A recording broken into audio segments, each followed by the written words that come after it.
ಎಲ್ರಿಗೂ ಜೈ ಭೀಮ್. ನನ್ನ ಹೆಸರು ಹನುಮಂತರಾಜು ಅಂತ ಹೇಳ್ಬಿಟ್ಟು, ನಂದು ಶಿವಗಂಗೆ ಗ್ರಾಮ.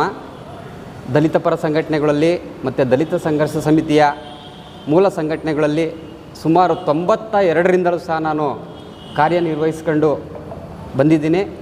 ಇವತ್ತು ಸಹ ಜೀವಂತವಾಗಿ ಎಲ್ಲೋ ಒಂದು ಕಡೆ ನನಗೆ ಸೆಳೆತ, ಯಾವುದಾನ ಒಂದು ಕಾರ್ಯಕ್ರಮ ಮಾಡಬೇಕು. ಏಕೆಂದರೆ ಇವತ್ತು ಸಂಘಟನೆಗಳು ಎಲ್ಲೋ ಹಂಚಿ ಹರಿದೋಗಿಲ್ಲ, ಎಲ್ಲ ಒಟ್ಟಾಗಿ ಇವತ್ತು ಕಾರ್ಯನಿರ್ವಹಿಸ್ತಾ ಇದ್ದಾವೆ. ನಾವು ಹಿಂದೆ 92, 93ರಿಂದಲೂ ಸಹ ಹಿಂದೆ ನಾವು ಬೆಂಗಳೂರಿನ ಮುರುಘಾ ಶರಣರ ಭವನದ ಹನಿಕೇತನದಲ್ಲಿ ನಮ್ಮ ಮಾವಳ್ಳಿ ಶಂಕರ್ ಸರ್ ಇರ್ಬೋದು, ಡಿ ಜಿ ಸಾಗರ್ ಇರ್ಬೋದು, ಗುರುಪ್ರಸಾದ್ ಕೆರಗೋಡು, ಆಮೇಲೆ ನಮ್ಮ ಸಾಹಿತಿಗಳಾದ ದೇವನೂರು ಮಹಾದೇವು, ಸಿದ್ಧಲಿಂಗಯ್ಯನವ್ರ ಟೀಮ್ ಇರ್ಬೋದು, ಕೋಲಾರ, ಚಿಕ್ಕಬಳ್ಳಾಪುರ, 32 ಜಿಲ್ಲೆಯ ಸಂಘಟನೆಯ ಎಲ್ಲ ಕಾರ್ಯಕರ್ತರುಗಳು ಸಹ ಒಂದೆಡೆ ಸೇರಿ ಅವತ್ತು ಎಲ್ಲ ಒಟ್ಟಾಗಿ ಚರ್ಚೆ ಮಾಡ್ತಾಯಿದ್ವಿ. ಆ ಸಂದರ್ಭದಲ್ಲಿ ನಮ್ಮ ಅಗ್ನಿ ಪತ್ರಿಕೆಯ ಅಗ್ನಿ ಶ್ರೀಧರಣ್ಣನವರು ಒಂದು ಮಾತನ್ನು ಹೇಳಿದರು. ಒಂದು ಸಂವಾದದಲ್ಲಿ ನಮಗೆ ಕಿವಿ ಮಾತು ಹೇಳಿದರು, ನಾವೆಷ್ಟೇ ಕಾರ್ಯಕ್ರಮ ಮಾಡಿದ್ರೂ ಸಹ, ಏನೇ ಮಾಡಿದ್ರೂ ಸಹ ಇದನ್ನು ನಾವು ಮೂಲದಿಂದ ತೊಗೊಂಡೋಗಬೇಕೇ ಹೊರತು ಎಲ್ಲೋ ಒಂದು ಕಡೆ ತೇಲ್ಬಿಟ್ಟೋದ್ರಲ್ಲಿ ಏನೂ ಅರ್ಥ ಇಲ್ಲ. ವಿದ್ಯಾರ್ಥಿಗಳ ಒಕ್ಕೂಟಗಳನ್ನು ಮಾಡಿ, ವಿದ್ಯಾರ್ಥಿಗಳಿಗೆ ಮನವರಿಕೆ ಮಾಡಿಕೊಡಿ, ವಿದ್ಯಾರ್ಥಿಗಳನ್ನ ಎಚ್ಚರಿಸಿ, ಆ ವಿದ್ಯಾರ್ಥಿ ಮೂಲದಿಂದ ಏನಾದ್ರು ಸಂಘಟನೆ ಇವತ್ತು ಎಚ್ಚೆತ್ಕಂತು ಅಂತಂದರೆ ಇಡೀ ರಾಜ್ಯದಲ್ಲಿ ವಿದ್ಯಾರ್ಥಿ ಒಕ್ಕೂಟ ಅನ್ನೋದು ಇವತ್ತು ಬಡ್ದು ನಿಂತ್ಕಂತು ಅಂತಂದರೆ ಅಸ್ಪೃಶ್ಯನ ಅದನ್ನ ತಾಂಡವಾಡ್ತಾ ಇರೋದನ್ನ ಇವತ್ತು ನಿರ್ಮೂಲನೆ ಮಾಡ್ಬೋದು ಅಂತ ಒಂದು ಕಿವಿ ಮಾತನ್ನು ನಾವು ಅವತ್ತು ಕೇಳಿಸ್ಕೊಂಡಂಥ ನೆನಪು ಇವತ್ತು ನನಗೆ ಇವತ್ತು ಗಿವ್ಗುಡ್ತಾ ಇದೆ. ಅದರಿಂದ ಇವತ್ತು ನಮ್ಮ ದಲಿತ ಸಂಘರ್ಷ ಸಮಿತಿಯ ಮಾವಳ್ಳಿ ಶಂಕರ್, ಗುರುಪ್ರಸಾದ್ ಕರಗೋಡಿರ್ಬೋದು, ಮಾವಳ್ಳಿ ಶಂಕರ್ ಎಲ್ಲ ಒಂದೇ ಟೀಮೇನೆ, ಯಾವುದೂ ಏನಿಲ್ಲ.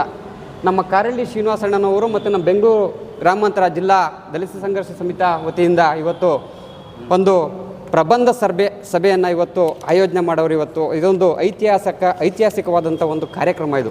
ಏಕೆಂದರೆ ಇದು ಯಾವತ್ತೂ ಆಗಬೇಕಿತ್ತು ಕಾರ್ಯಕ್ರಮ. ಇವತ್ತು ಪ್ರಬಂಧ ಸ್ಪರ್ಧೆ, ಅಂಬೇಡ್ಕರ್ ಮತ್ತು ಸಂವಿಧಾನ, ಆ ವಿಚಾರವನ್ನು ನಾವು ಇವತ್ತು ವಿದ್ಯಾರ್ಥಿ ಒಕ್ಕೂಟದ ವಿದ್ಯಾರ್ಥಿಗಳು ನಾವು ಕಾಲೇಜು ಹಂತಗಳಲ್ಲಿ ಇವತ್ತು ನಾವು ಮನವರಿಕೆ ಮಾಡಿಕೊಟ್ರೆ 100 ಜನ ವಿದ್ಯಾರ್ಥಿಗಳಲ್ಲಿ ಅಟ್ಲೀಸ್ಟ್ ಒಂದು 10 ಜನನಾದರೂ ವಿದ್ಯಾರ್ಥಿಗಳು ಇದ್ರ ಬಗ್ಗೆ ತಿಳ್ಕೊಂಡು ಮುಂದಿನ ತಲೆಮಾರಿಗೆ, ಪೀಳಿಗೆಗೆ ನಾವು ಬದಲಾವಣೆಯನ್ನು ತರ್ಬೋದು ಅಂತಕ್ಕಂಥದ್ದನ್ನು ಮನವರಿಕೆ ಮಾಡಿ ಈ ಇಡೀ ವಿಶ್ವಕ್ಕೆ ತಿಳಿಸ್ತೇವೆ.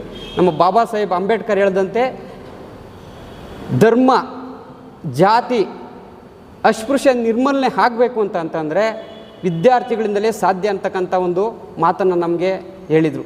ಅದರಂತೆ ಇವತ್ತು ನಮ್ಮ ಕಾರಳ್ಳಿ ಶ್ರೀನಿವಾಸಣ್ಣನವರ ನೇತೃತ್ವದಲ್ಲಿ ಮತ್ತು ಬೆಂಗಳೂರು ಗ್ರಾಮಾಂತರ ಜಿಲ್ಲಾ ದಲಿತ ಸಂಘರ್ಷ ಸಮಿತಿಯ ವತಿಯಿಂದ ಇವತ್ತು ಒಂದು ಅಂಬೇಡ್ಕರ್ ಮತ್ತು ಸಂವಿಧಾನ ಅಂತಕ್ಕಂಥ ಒಂದು ಪ್ರಬಂಧ ಸ್ಪರ್ಧೆಯನ್ನು ಒಂದೇ ದಿವಸ 4 ತಾಲೂಕುಗಳಲ್ಲಿ ಆಯೋಜನೆ ಮಾಡಿರ್ತಕ್ಕಂಥದ್ದು ಸ್ವಾಗತಾರ್ಹ.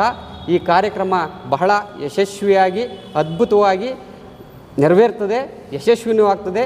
ಮತ್ತು ಈ ಕಾರ್ಯಕ್ರಮ ಆದಮೇಲೆ ರಾಜ್ಯ ಮಟ್ಟದಲ್ಲಿ ಒಂದು ಅದ್ಭುತವಾದಂಥ ಒಂದು ಕಾರ್ಯಕ್ರಮವನ್ನು ಆಯೋಜನೆ ಮಾಡೋಣ ಅಂತ ಹೇಳ್ಬಿಟ್ಟು ನಮ್ಮಲ್ಲಿ ನಾನು ಮನವರಿಕೆ ಮಾಡ್ಕೊತಾ ಇದ್ದೀನಿ. ಈ ಕಾರ್ಯಕ್ರಮ ಯಶಸ್ವಿಯಾಗಲಿ.